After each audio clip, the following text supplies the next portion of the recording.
DJ, we're now live sa Facebook. Siguro una, bati muna dito sa mga taong tune in. What's up guys? Hello sa lahat ng nanonood ngayon itong Facebook something. Facebook live yun. Una siguro DJ, kakamustahin muna namin since kakauwi mo lang. Kamusta yung New York experience? New York experience, saya talagang. Siyempre ang New York is very iconic di ba? Sa Times Square nila, sa Central Park nila, sa Coney Island. And pinuntahan namin lahat. And iba talaga pagka New Yorker ka. Iba yung dating nila. Kumbaga talagang trabaho. Yun yung dating nila. And may accent sila ng New Yorkers. Ganda experience. Saka yung mga Pilipino doon, very excited sila. Kamusta yung cyclone experience? Nag-share kasi ng photo si Kate. Yun, kung nakita nyo, mukhang abnormal ako dun sa picture na yun. Dahil, ang dami namin sinakyan dun sa Coney Island. Pero, yung cyclone ay 100 years old na yan. And may mga mas bago. Pero, yung cyclone pa rin yung pinaka-todo. Shockingly siya yung pinaka-what the hell. So, ano yung pinaka-memorable mo na naging experience mo sa New York? Siyempre yung asap namin. Sarap nung asap namin. Kasi parang first time ko na mag-asap ngayon. Parang hindi kami ganun karami. And talagang, nagka-bond kami doon ng mga kasama kong artista. Lalo na yung mga boys. Kasi isang dressing room kaming lahat lang. So, kasama yung mga artists, mga singers, mga dancers. And saya yung experience namin. Yung mga boys nagka-bond. Nanghingi kami ng konting tanong sa mga fans nyo.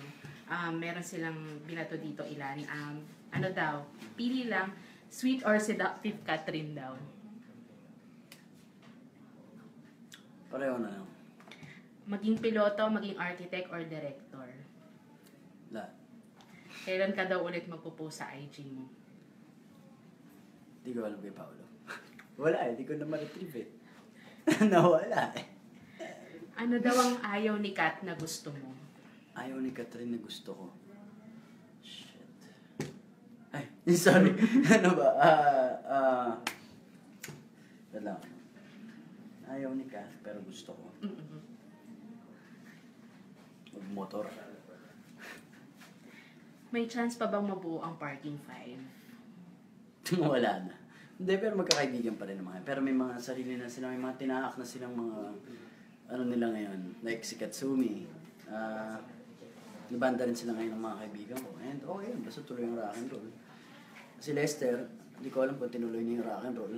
Parang gusto niya maging boy band ngayon. Okay, umangi kay Lester. Ayun, basta good luck na lang sa mga covers mo, Les. And, ayun. Ano ba? Si Sed, nag-school siya ngayon nag-aaral siya ngayon, which is good. Sige pa bang mga kabanda ko? Si JC, kapatid ko, baka kami ang magkaroon ng banda. So, abangan yun. Anong pagkakapareho nyo daw ni Ellie at anong pagkakaiba? Siguro kami ni Ellie, yung pagkakapareho namin, siguro yung pagmamahal sa pamilya namin. Alam mo yun, pag-usapang pamilya, talagang bigay mo lahat. Pinagkaiba namin ni Ellie is si Ellie masyado siyang negative na may ganun siyang vibe Masyadong inuuna niya yung dinideny niya kagad. Alam mo yun? Unlike ako okay lang sa akin lahat Si Ellie, Dane, parang inuuna niya yung negativity. Describe Barcelona in less than 5 words. Barcelona. Kailangan mo may ganun ba? Pwede bang i-describe ko na lang? I-describe mo na. Hindi, ang Barcelona is it's a magical experience. Na-interview lately si Inang, ikaw ang tinawag daw niya na next Aga Mulak. Anong reaction mo dun? Oo, narinig ko nga. Siyempre nakakaiyak kay Aga Mulak. Hindi, pero siyempre grabe. Ano mo natin si Aga Mulak, napakalupit na tao. Napakagaling umarte. And para sabihin niyang next daw ni Ina. So, thanks na. Love you so much. Nabalik yung iba kay Kat. Cat's eye or nose? Nose. Eyes. Same. May nakikita ka na ba sa future nyo ni Kat? It's gonna be fun. Gaano mo daw na-miss ang iyong tangi? Oo, tagal na nawala. Pero uwi na siya. So, ha? Mamaya. Secret. Sus- Abangan nyo. Susunduin mo daw ba? Wala. Pinapunta niyo ako dito eh. Ang hilig daw mag-picture ni Kat, pero ang dalang mag-post. Saan daw napupunta ang photos? Sa cellphone niya. Oo, mahilig nga mag-picture si Catherine. Pero, ano siya eh, masailan siya kung ano ipopost niya. Talagang pinipili niya ng... Yun. Ito pinaka-funny, kailan daw kayo ikakasal? Wala. Huwag muna. Wala pa nga akong pangkasal, kasal na. Pagtatrabaho muna kami ng todo. Okay. Basketball o bali? Pipili ako sa basketball o si Catherine. Hindi yun. Ganun. Hindi pwede yung tanong na yun. Ito, sa acting naman, i-consider mo daw ba mag-indie with Kat? And kung meron ba kayo na pag-uusapan ko? Yeah, it depends kung anong kumano ko ng storya. Alam mo yun, kung anong storya na ibibigay sa amin. Siyempre, babasahin mo natin yung script, yung character, depende. Kung maganda, why not? Ano na ngayon si DJ bilang aktor? Hindi ko alam. Yeah, I think mas, talagang,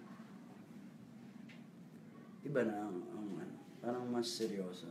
So, seryoso yung, hindi pwedeng simple-simple lang lahat ng acting kahit gaano kadali, gaano kahirap. Talagang, kailangan alam mo yung nangyayari dun sa eksena, alam mo yung pinanggagalingan mo, and always 100% man, ibibigay.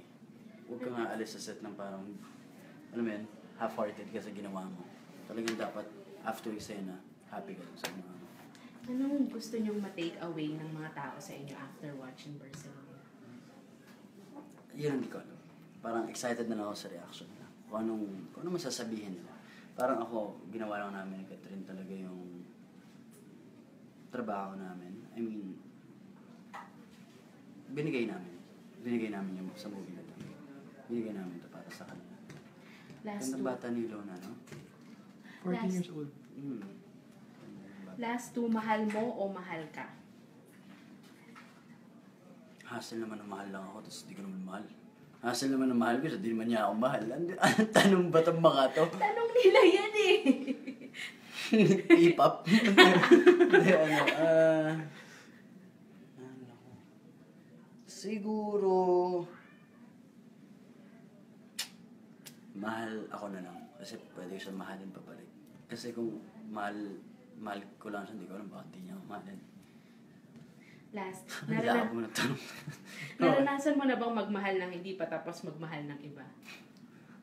Hindi pa. Ayoko ma-experience yung gano'n.